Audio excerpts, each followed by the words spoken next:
बाजार पूरा का पूरा लाल रंग में रंगा हुआ है। नवंबर का महीना आया और गाड़ियों की बिक्री ऐसे नीचे गिरी है जैसे कोई पत्थर पानी में फेंका गया हो। टाटा ने महिंद्रा और ह्युंडई को पछाड़कर दूसरा स्थान तो हासिल कर लिया है, लेकिन महिंद्रा के साथ जो हुआ है वो देखकर आपकी आंखें फटी की फटी रह जाएंगी। नमस्ते दोस्तों, आज की कहानी में हम बात करेंगे उन आंकड़ों की जो कार बाजार की हकीकत बयां कर रहे हैं। अक्टूबर में दिवाली की धूमधाम थी, लेकिन नवंबर में ऐसा सन्नाटा क्यों छा गया? आज हम हर एक कंपनी का कच्चा चिट्ठा खोलेंगे और आपको बताएंगे कि आखिर आपके पसंदीदा ब्रांड के साथ इस महीने क्या खेल हो गया है। तो कुर्सी की पेटी बांध लीजिए, क्योंकि ये सफर बहुत उतार चढ़ाव वाला होने वाला है। कहानी शुरू करते हैं 14वें नंबर से। यहाँ वो कंपनी बैठी है जो अपनी बॉडी के लिए जानी जाती है, मतलब एकदम टैंक, लेकिन बिक्री के मामले में इनका सेल नीचे ही आ रहा है। जी हाँ, मैं बात कर रहा हूँ जीप की। नवंबर 2025 में जीप ने पूरे भारत में सिर्फ 253 गाड़ियां बेची हैं। जी हाँ, आपने बिल्कुल सही सुना, सिर्फ 253। अगर आप इसे अक्टूबर के महीने से कंपेयर करें तो अक्टूबर में इन्होंने 329 गाड़ियां बेची थी, मतलब सीधा 23% का घाटा। सोचिए, एक तो बिक्री इतनी कम, ऊपर से 23% नीचे। जीप की गाड़ियां नो डाउट चलाने में एकदम मक्खन और दमदार होती हैं। जब आप कंपास या मेरिडियन लेकर रोड पे निकलते हैं तो पब्लिक मुड़ के देखती है, लेकिन दिक्कत ये है बॉस कि आम आदमी को सिर्फ लोहा नहीं, फीचर्स भी चाहिए, माइलेज भी चाहिए और जेब पे थोड़ा रहम भी चाहिए। जीप की कीमत आसमान छू रही है और अपना भारतीय ग्राहक अब बहुत स्मार्ट हो गया है। वो पूरा पैसा वसूल डील चाहता है। अब थोड़ा गियर बदल के ऊपर चलते हैं। 13वें नंबर पर यहाँ बैठी है फ्रांस की कंपनी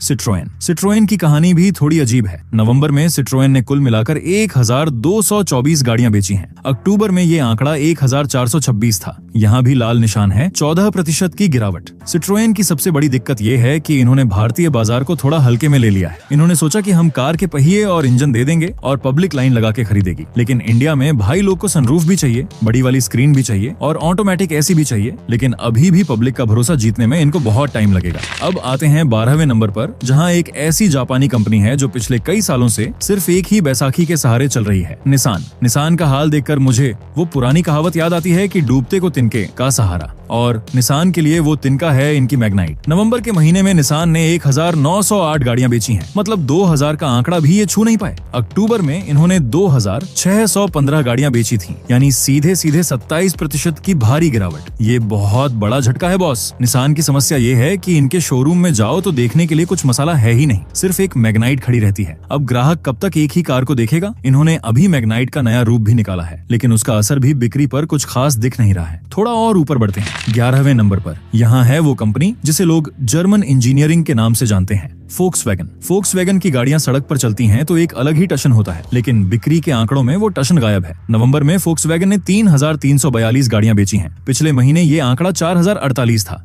यहाँ भी 17% की गिरावट दर्ज की गई है। फोक्सवैगन की टाइगन और वर्टस एकदम कड़क गाड़ियां हैं, इसमें कोई शक नहीं। चलाने में जो फील आती है वो अलग लेवल की है। सुरक्षा में ये नंबर 1 है, लेकिन अब ये गाड़ियां थोड़ी पुरानी होने लगी हैं। बाजार में नई नई गाड़ियां आ गई हैं, नए नए फीचर्स आ गए हैं और फोक्सवैगन अपनी उसी पुरानी रफ्तार से चल रही है। अपने यहाँ पब्लिक को हर 6 महीने में कुछ नया तड़का चाहिए होता है। फोक्सवैगन को अब अपनी रणनीति बदलनी होगी। सिर्फ मजबूत गाड़ी का टैग लगाकर आप बिक्री नहीं बढ़ा सकते। लोगों को अब सुरक्षा के साथ साथ मॉडर्न फीचर्स भी चाहिए। अब बात करते हैं 10वें नंबर की। यहाँ भी एक फ्रांसीसी कंपनी है जो कभी भारत में धूम मचाती थी, मतलब इनका सिक्का चलता था, रेनो। रेनो ने नवंबर में 3662 गाड़ियां बेची हैं। अक्टूबर में ये आंकड़ा 4672 था। यहाँ भी 21% की बड़ी गिरावट है। रेनो के साथ पंगा ये है कि इनकी गाड़ियां क्विड, ट्राइबर और काइगर अब पुरानी लगने लगी हैं। जब क्विड आई थी तो उसने मारुति की नाक में दम कर दिया था, लेकिन अब मारुति और टाटा बहुत आगे निकल गए हैं। रेनो के पास कोई नई बड़ी कार नहीं है। डस्टर की वापसी की बातें तो बहुत हो रही हैं, हवा बनी हुई है, लेकिन वो कब आएगी किसी को पक्का नहीं पता। और जब तक डस्टर नहीं आती, रेनो के लिए ये 3-4 हजार के आंकड़े को पार करना भी मुश्किल होगा। अब हम पहुंच चुके हैं 9वें नंबर पर।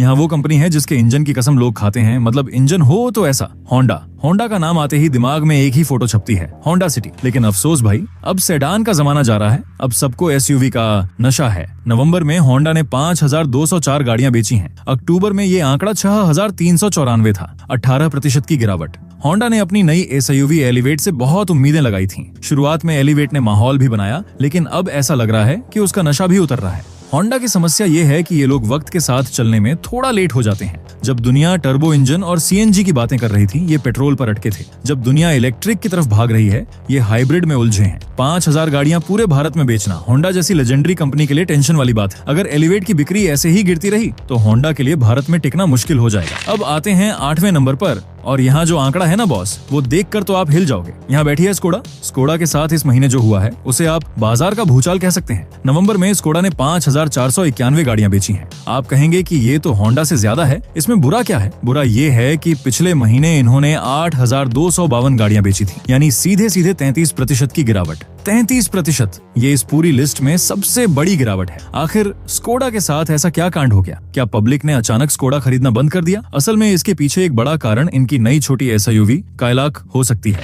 7वें नंबर पर है वो कंपनी जिसने भारत में इंटरनेट वाली गाड़ियों का ट्रेंड शुरू किया था, MG मोटर्स ने नवंबर में 5754 गाड़ियां बेची हैं। अक्टूबर में ये 6397 पर थे। यहाँ 10% की गिरावट है। बाकी कंपनियों के मुकाबले 10% की गिरावट थोड़ी राहत देने वाली लगती है, क्योंकि हमने अभी 23 और 33% की गिरावट भी देखी है। MG की नई कार विंडसर ने थोड़ा माहौल सेट किया है। उनकी इलेक्ट्रिक गाड़ियों की बिक्री ठीक ठाक चल रही है, लेकिन हेक्टर और एस्टर की बिक्री अब उतनी तेज नहीं रही। अब हम टॉप 6 में एंट्री मार रहे हैं। यहाँ मुकाबला एकदम कांटे का है। 6ठे नंबर पर है किया ने जब भारत में कदम रखा था तो टहलका मचा दिया था। सेल्टोस और सोनेट हर घर की पसंद बन गई थी, लेकिन नवंबर का महीना किया के लिए भी ठंडा रहा। इन्होंने 25,489 गाड़ियां बेची हैं। अक्टूबर में ये आंकड़ा 29,556 था। यहाँ 14% की गिरावट है। किया की गाड़ियां दिखने में सबसे चमकीली और सुंदर होती हैं, फीचर्स की भरमार होती है, फिर भी बिक्री क्यों गिरी? इसका कारण है कंपटीशन। अब टाटा और महिंद्रा भी वैसे ही फीचर्स दे रहे हैं, और वो भी मजबूत लोहे के साथ। किया को अब सिर्फ लुक्स पर नहीं बल्कि सुरक्षा और मजबूती पर भी ध्यान देना होगा। 25,000 का आंकड़ा बड़ा है, लेकिन किया की क्षमता इससे कहीं ज्यादा है। 5वें नंबर पर वो नाम है जिस पर आंख बंद करके भरोसा किया जाता है, टोयोटा के साथ इस महीने बहुत बड़ा लोचा हुआ है। नवंबर में इन्होंने 30,085 गाड़ियां बेची हैं, जबकि अक्टूबर में ये आंकड़ा 40,257 था। 25% की भारी गिरावट। टोयोटा, जिसकी गाड़ियों के लिए लोग 6 महीने इंतजार करते हैं, उसकी बिक्री 25% कैसे गिर गई? इसके पीछे कारण दिवाली का हो सकता है। अब दिल थाम के बैठिए पब्लिक, क्योंकि अब हम टॉप 4 में हैं और यहाँ सबसे बड़ा गेम हुआ है। 4थे नंबर पर खिसक गई है हुंडई। जी हाँ, आपने सही सुना, हुंडई, जो सालों से नंबर 2 की कुर्सी पर फेविकोल लगाकर बैठी थी, अब 4थे नंबर पर आ गई है। ये हुंडई के लिए किसी बुरे सपने से कम नहीं है। नवंबर में इन्होंने 50,340 गाड़ियां बेची हैं। अक्टूबर में ये 53,792 पर थे। गिरावट सिर्फ 6% की है, जो कि बहुत ज्यादा नहीं है, लेकिन असली दर्द गिरावट का नहीं है, असली दर्द है रैंक खोने का। टाटा और महिंद्रा ने हुंडई को पीछे छोड़ दिया है। हुंडई की क्रेटा आज भी बादशाह है, लेकिन बाकी गाड़ियां जैसे वेन्यू, i20 और एक्स्टर उतना दम नहीं दिखा पा रही हैं। हुंडई को अब समझ नहीं आ रहा होगा कि वो करें तो क्या करें। उनकी गाड़ियां अच्छी हैं, सर्विस अच्छी है, लेकिन भारतीय कंपनियों का देसी तड़का उन पर भारी पड़ रहा है। 4थे नंबर पर आना हुंडई के लिए खतरे की घंटी है। अब बात करते हैं 3रे नंबर की।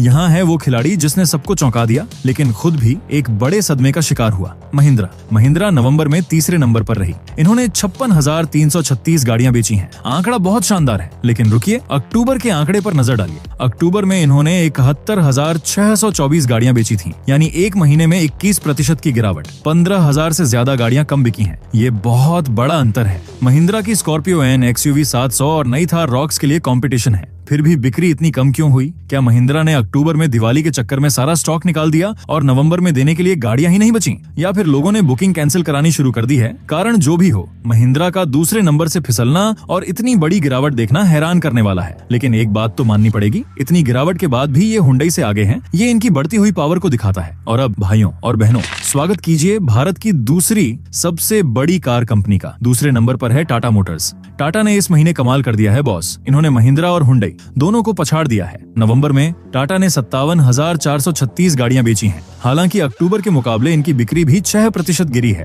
अक्टूबर में ये 61,134 पर थे, लेकिन गिरते बाजार में भी इन्होंने अपनी पकड़ बनाए रखी। टाटा की पंच, नेक्सॉन और अब नई आई कर्व ने बाजी पलट दी है। पंच को लोग खूब पसंद कर रहे हैं। टाटा की सबसे बड़ी जीत यह है कि उन्होंने साबित कर दिया है कि एक भारतीय कंपनी विदेशी कंपनियों को धूल चटा सकती है। सुरक्षा, डिजाइन और अब फीचर्स, टाटा ने हर मोर्चे पर काम किया है। नंबर 2 पर आना टाटा के लिए एक बहुत बड़ी बात, और ये दिखाता है कि देश का भरोसा देसी लोहे पर बढ़ रहा है। और अब अंत में पहले नंबर पर वो कंपनी जो सदियों से राजा बनी बैठी है, मारुति सुजुकी। चाहे आंधी आए या तूफान, मारुति का सिंहासन कोई नहीं हिला सकता। नवंबर में मारुति ने 1,70,991 गाड़ियां बेची हैं। जी हाँ, 1,70,000। बाकी सारी कंपनियां मिलकर भी इतना नहीं बेच पाती जितना मारुति अकेले बेच देती हैं। अक्टूबर में इनका आंकड़ा 1,76,318 था। यहाँ 3% की मामूली गिरावट है। पूरे बाजार में हाहाकार मचा है, लेकिन मारुति सिर्फ 3% गिरी है। ये होती है बादशाहत। ऑल्टो से लेकर ब्रेजा तक और अब ग्रैंड विटारा तक मारुति की हर कार सोना उगल रही है। लोग कहते हैं मारुति की गाड़ियां हल्की होती हैं, लेकिन बिक्री के आंकड़े बताते हैं कि देश को सस्ता, सुंदर और टिकाऊ ही चाहिए। सर्विस नेटवर्क और माइलेज के दम पर मारुति आज भी मीलों आगे है। इनका नंबर 1 का ताज अभी कई सालों तक कोई नहीं छीन सकता। तो दोस्तों, ये था नवंबर 2025 का पूरा कच्चा चिट्ठा। अगर अपने पूरा सीन समझें तो पूरा मार्केट नीचे गिरा है। टाटा की निकल पड़ी है क्योंकि वो नंबर 2 बन गए हैं। महिंद्रा को झटका लगा है, लेकिन वो अभी भी रेस में कड़क खड़े हैं। हुंडई को अब बहुत गंभीरता से सोचना होगा क्योंकि वो चौथे नंबर पर खिसक गए हैं। स्कोडा और निसान जैसी कंपनियों के लिए खतरे की घंटी जोर से बज रही है। बाजार का ये उतार चढ़ाव तो चलता रहता है, लेकिन एक बात साफ है, भारतीय ग्राहक अब बहुत स्मार्ट है। वो सिर्फ नाम पर नहीं जाता, उसे काम और दाम दोनों सही चाहिए। क्या आपको लगता है कि अगले महीने यानी साल के आखिरी महीने दिसंबर में महिंद्रा फिर से कमबैक करेगी, या टाटा अपनी नंबर 2 की कुर्सी बचा पाएगा, और क्या हुंडई अपनी हार का बदला ले पाएगी? नीचे कमेंट करके अपनी राय जरूर बताएं। अगर आपको ये देसी स्टाइल वाला विश्लेषण पसंद आया तो चैनल को सब्सक्राइब करना मत भूलिएगा। मिलते हैं अगली वीडियो में, तब तक के लिए कार धीरे चलाइए, सुरक्षित रहिए और खुश रहिए। जय हिंद।